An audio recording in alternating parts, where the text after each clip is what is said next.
can't kill my confidence, you can't give a fuck, that's what they do. You can't kill my confidence, you can't give a fuck, that's what they do. You can't kill my confidence, you can't give a fuck, that's what they tell me. All the fucks I ever gave them.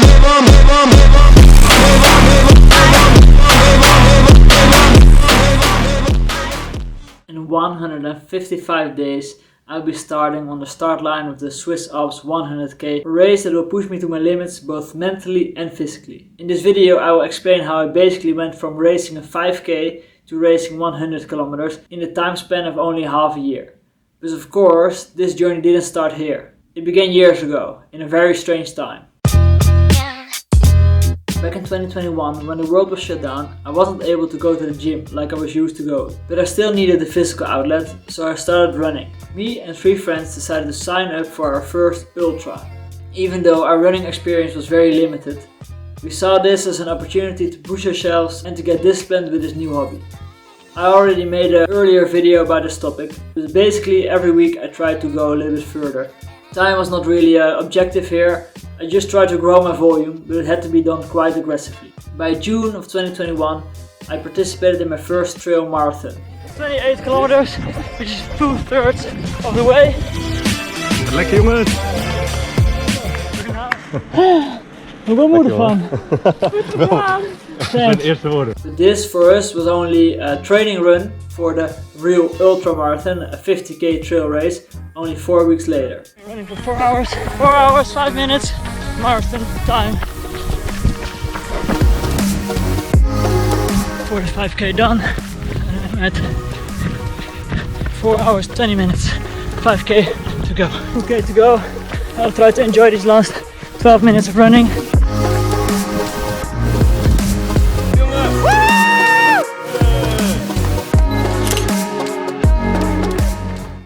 We participated in this 50k ultra and we all finished.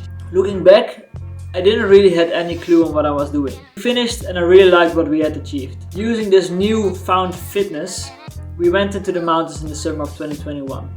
We hiked the very dangerous Hardegrad Ridge hike and I did the multiple stage hike of the Tour de Mont Blanc, hiking around the famous Mont Blanc in 6 days. So since that year I was really hooked on long distances and mountains. In November of 2021 I put all the running and training on pause and I went traveling in Latin America for 7 months. I still hiked and I still ran sometimes, but nothing major, and I had no structured program.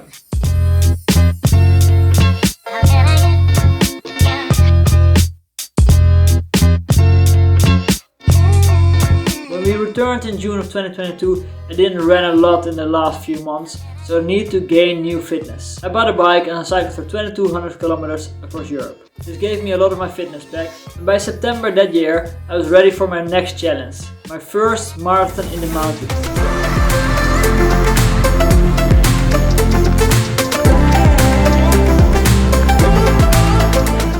After 4 hours we reached what seems to be Kleine Scheidijk. So we started in Greenwald, went up with the Eiger North Face Trail.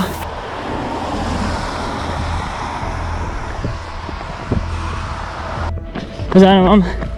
Klasse. Lekker. 8 hours, 5 minutes. We completed our marathon. Me and a friend traveled to Greenwald and hiked and ran the Eiger North Face Ultra Trail. It was a 35 kilometer trail and we added 7.2 kilometers to get to our car, so we made it our first mountain marathon. And I really started to enjoy covering these large distances in the mountains. It's a completely different experience than running on the flat terrains of the Netherlands.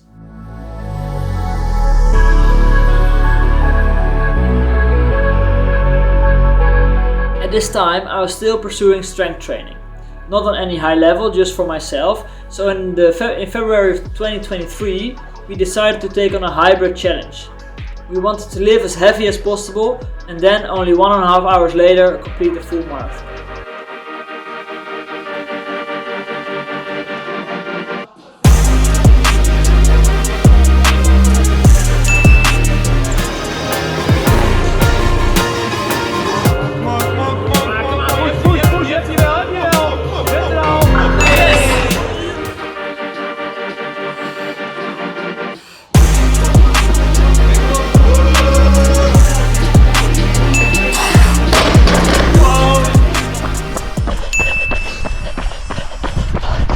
Alright, 120 squat all-time record, 160 deadlift all-time record, 90 kilo bench press all-time record, and now my first step for our marathon.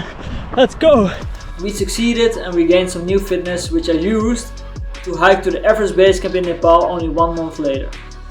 Basically, all the running I was doing in the Netherlands I was using to pursue bigger goals in the mountains. And then in June of 2023, with the same 3 friends, we decided to host our own backyard ultra.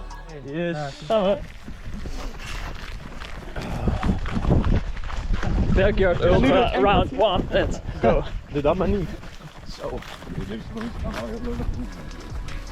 We made 5k laps and went out every hour. But after 90k I had to DNF because of ill preparations. I didn't take seriously enough and didn't train enough. My feet were hurting too much, so I had to step out. It learned me some important lessons. I didn't take the training seriously enough. I wasn't structured and I didn't use the strength training to complement my running. There was no bigger plan. The fall of 2023 got quite busy. I bought a house, we moved, we renovated, and we got our first child, Otis. But this time running took a back seat. I didn't prioritize it at all and my sleep was very bad. But I needed a new goal. And until that moment I ran quite a lot of marathons, but never did I go for a fast time. So naively I thought this was the right time to pursue a faster time in Rotterdam.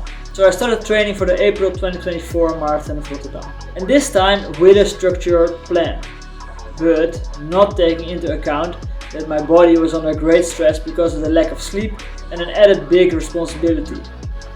So I trained exactly like the plan described me to, and then of course I got sick on race day. I still managed to squeeze out a 3 hour 36 marathon, but I wasn't happy with the time at all. And I was aiming for a 3:20 marathon.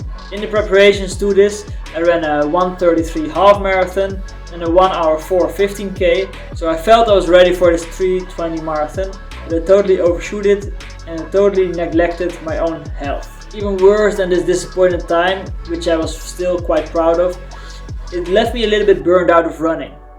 Because I did too much running and too little of recovery, I stopped running altogether. But then, having planned a week of hiking the Via Alpina, I started running. But I ramped up my volume too quickly, and I started having a nagging shin injury. I still managed to hike more than 100 kilometers on the Via Alpina and I really enjoyed it. But when I came back and started running again, my shins stayed hurting.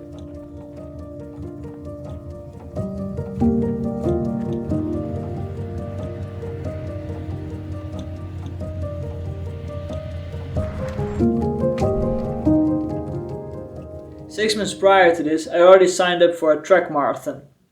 But, having learned from my past mistakes, I decided to skip this race. It was time for me to listen to my body. Then, in October of 2024, everything changed. A friend and me planned another weekend in Switzerland, which we had already done quite a lot of times. We decided to do the Swiss Alps 50k stage on ourselves. We were blown away by the magnificent sighting of the Aletsch Glacier.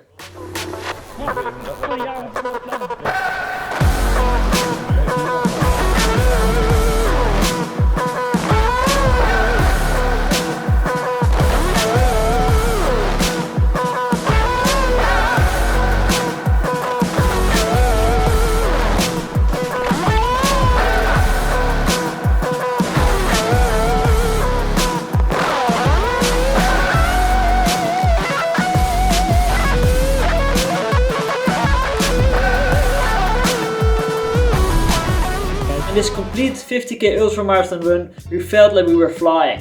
And on the spot then we decided we needed to come back to this place. And then we wanted to do the official event, to experience it fully. Of course, we were not planning to go back to do the 50k again, so we went to the next possible distance, the 100k. And this is how the road to 100k started. But with the shin problem still arising at flat, longer runs in the Netherlands, I decided to keep my weekly volume down and focus on something faster, a fast 5k. I've never went sub 20 minutes on a 5k. So all the way from October to December I focused on this goal. In December I hit a 19:45 5km race. I was very happy with the result and my shin got better and better. But next to this faster running, I was gaining a lot of strength as well. So 2.5 weeks after my fastest 5k ever, I did my heaviest lifts ever. I managed to squat 130 kilos, bench 102.5 kilos and deadlift 165 kilograms. So I broke all my previous records, which I stated 2 years earlier.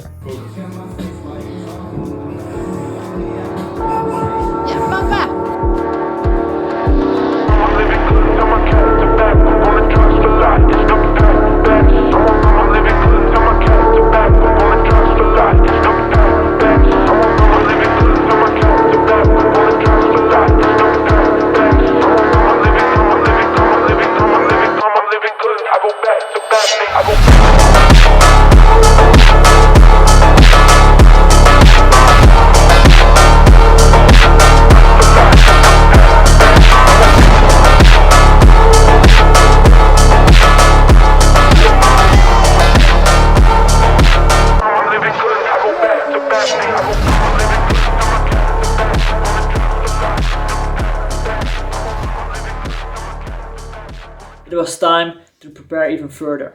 Now it was time to crank up the volume, but very slowly while listening to my body, and now I decided to make the plan for the 100K race. I gave myself more than half a year to get from a 5K to a 100K mountain ultramarathon.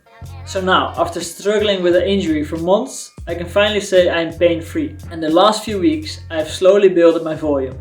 All the way from 20 kilometers a week to 50 kilometers a week 2 weeks ago. And still no shin problems and no other injuries.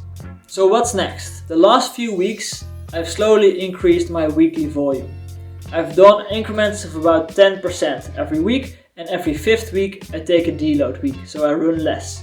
But I'm not following my program as structured as I did last year with Rotterdam, because I don't want to get overtrained again.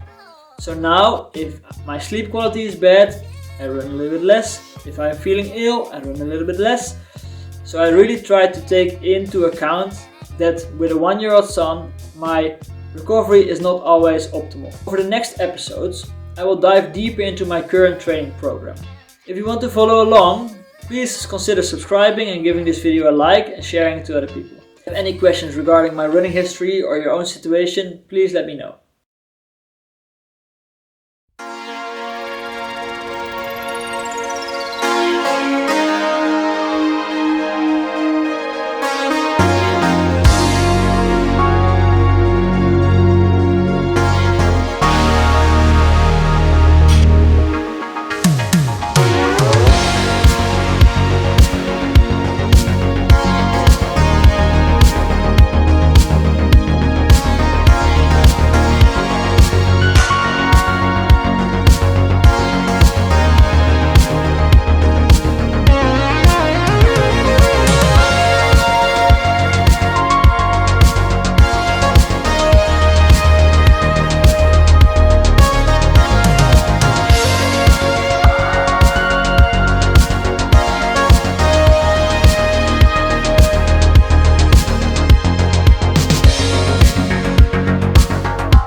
Hey, check it.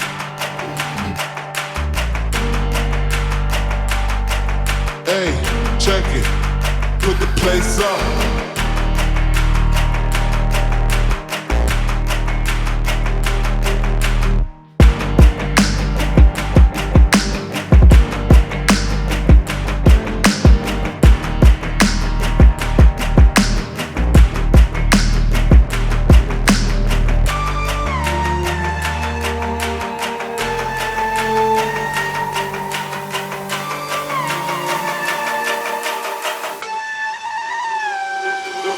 Put the place up, yeah we know what we made of. Can't get enough of you, boo, I'm a chaser.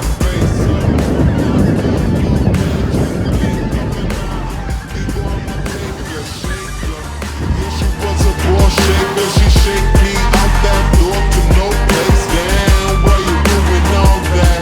Thought you was my wife, but you stabbed me in the back. Sounding like a rose when we came out there, we settled facts like Da Vinci. I'm breaking codes, I'm breaking backs. Come on, get your ass up if you slipping. Put another smile like it was the last Christmas. Hey.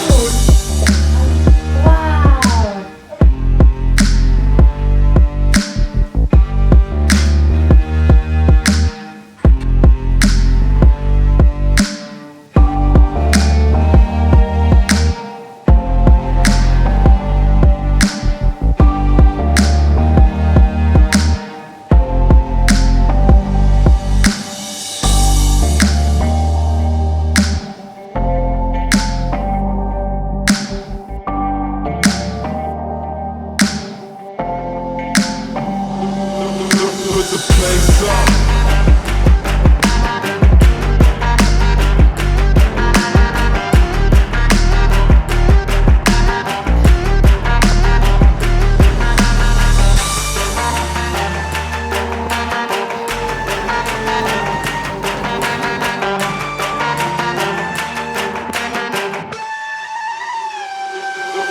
Put the place up, yeah we know what we made of. Can't get enough of you, boo, I'm a chaser.